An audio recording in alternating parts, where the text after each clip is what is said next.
Hello everyone, how are you doing? This is MD Tech here with another quick tutorial. In today's tutorial, I'm going to show you guys how to download and install Canon printer drivers onto your Windows 11 computer. So if you have various Canon printers, so this tutorial will apply for pretty much every Canon printer that they make, and this should hopefully be a pretty straightforward tutorial, and we're going to go ahead and jump right into it. So we're going to start off by opening up a web browser. Doesn't matter which one, but I'm going to open up Google Chrome for today's tutorial. And you want to head over to google.com. You want to first, before you do anything, make sure you have your printer already set up. So if you need to connect your printer to your Wi-Fi settings, if your printer has that capability, you want to make sure you enter that in before you proceed with this tutorial. Make sure you also have the instruction manual nearby, and if not, we will be going through how to locate all of these materials through the Canon website. But generally speaking, you kind of want to have it out of the box before you set all this up. So anyway, back to the tutorial here. We're going to start by heading over to Google, and you want to just go ahead and search for Canon printer drivers. Just search for it. And one of the best results should be from a Canon domain here. So you can see it's regionalized for us, but in your case it might be just the international version, which is fine. So you can go ahead and search for your product in this list right up in this field, or you can also search by product type. So cameras, you see that you got scanners, printers, etc. For example, so you select printers, you can go ahead and search for your make and model of printer. So you got your Maxify, Pixma, Ivy, that sort of thing. And if you go back, you can also view different scanners here too. So the Canon, you'll also be able to order different ink as well. Magenta, cyan, yellow, black ink, various products. You can get them third party as well, but you can order Canon ink as well through their website. But anyway, let's say we know exactly what printer we want to download, and let's say it's a Pixma printer. So I'm just going to actually go type into this field up here at the top, Pixma MG522520. And I'm going to go ahead and just select that from this list. And what I'm going to do, you can see you have underneath drivers and downloads, you have a ton of information here. Before we start over there, I guess, you can see specifications as to information about the printer, as well as you see the drivers and downloads, which we're going to be heading to in a moment. Different manuals that I was speaking about, you can definitely download the manual here. It might not be a bad idea to have a hold of that. You also view different how-to videos, so definitely, a nice feature to have. But anyway, we're going to go back to the drivers and downloads tab here. If you need to change your operating system, you can. Otherwise, you can see it automatically should detect it. And we're going to select the recommended files here. So the full driver and software package. Most Canon drivers do have full driver and software packages. Some do not. Some say you already have them on your computer, you don't need any, so you just would connect it to your computer physically with a USB connection, or you just would add a device like a Bluetooth printer and it would just detect it automatically. This would be through the Windows settings, by the way. So anyway, we're going to go ahead and select the full driver and software package, and we're going to go ahead and select that. And then we're going to select the red download button. So go ahead and left click on that. And give it a moment to download. Depending on what web browser you're using, it's going to look a little bit different, the download process, but generally speaking, however you would open up any normal file is how you would open this up. So we're going to go ahead and we see our file has been downloaded. We can go ahead and actually show it in the folder, or you can just left click on it one time to open it up. It's not too big. It's only about 47 megabytes in size, so not too large. And you can also close out of the web browser too at this time. And now that we have the installer on our desktop, I'm going to go ahead and double click on it to run it. I should say it's in my downloads folder, but essentially, for all intents and purposes, it was pretty easily accessible was my point. So anyway, user account control, make sure it says Canon IJ Online Master Setup. Should be a verified publisher, Canon Inc. Now, you know what, depending on what type of printer you're downloading, it might say slightly different words here. It might not say Online Master Setup, but it should definitely say verified publisher, Canon Inc. So go ahead and select yes, and you can close out of that other window we had open. So just give it a moment to begin the process here. And you can see Pixma MG2500 series, and you could just swap this out basically with any of the other printer names that you might be downloading for your Canon product. So this is starting the software installation. Follow the on-screen instructions.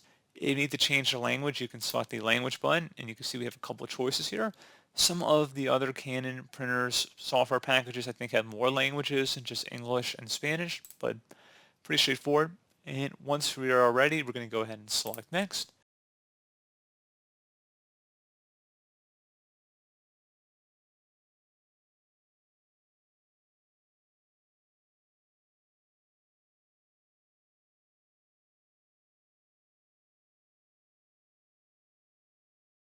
And you can see a software installation list. You can customize this. You don't have to keep them all checkmarked here. It'll obviously affect how much space it's going to use. This one's going to take up about 1.5 to 2 gigabytes in space, but some of them will take up more than others. And you can customize what you want to download. So if you just want to download drivers, you can. Install the user manual, My Printer, Image Garden, Quick Menu, and Easy Web PrintX. You can view different information about each of these items by just hovering over them. So the drivers, that should be pretty self-explanatory.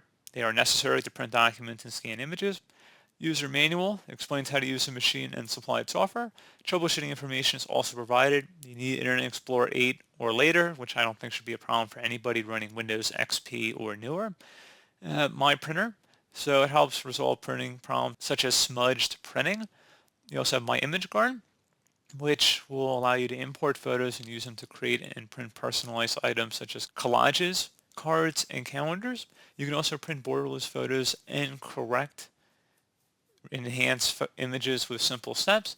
Use together with Quick Menu to generate recommendations from saved photos. You also have the Quick Menu here, which will allow you to access websites which provide useful information about your Canon product, or helpful websites which support various uses and more. Use together with My Image Garden to activate image display, in which you can display recommendations and photos in a slideshow. And then finally, you also have Easy Web PrintX, which allows you to cut portions of web pages and print them in your own layout. It appears on your browser as a handy toolbar. So you probably can uncheck that honestly, but it says Internet Explorer 7 or later is required. So you can tell how old this printer's probably been around for, honestly. So I'm actually going to uncheck that last option, but you can do that. You don't really use toolbars too much anymore, and most browsers don't even let you actually install toolbars. So, that's kind of gone the way of the dinosaur. And Internet Explorer isn't even on this version of Windows 11, so I don't even know if it actually would do anything. So, pretty straightforward, and we're going to go ahead and select Next. And then you have an end user license agreement. They normally do want you to just look through it, make sure you agree with everything in here, and then you would select Yes. And then it's going to ask, to please allow any, installation processes to be allowed through your antivirus or firewall perhaps. And it gives you a few of the common messages like permit, allow, yes, and unblock. And then once you've agreed to that, you're going to go ahead and select next. And then it will begin the process here. You see our custom installation when we remove that web toolbar. It's about 329 megabytes. So it will take some time to run, obviously depending on your internet connectivity speed. So just give it a moment here.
Okay, so at this point, just to continue on with the installation settings, you'd actually have to have the printer hooked up and turned on.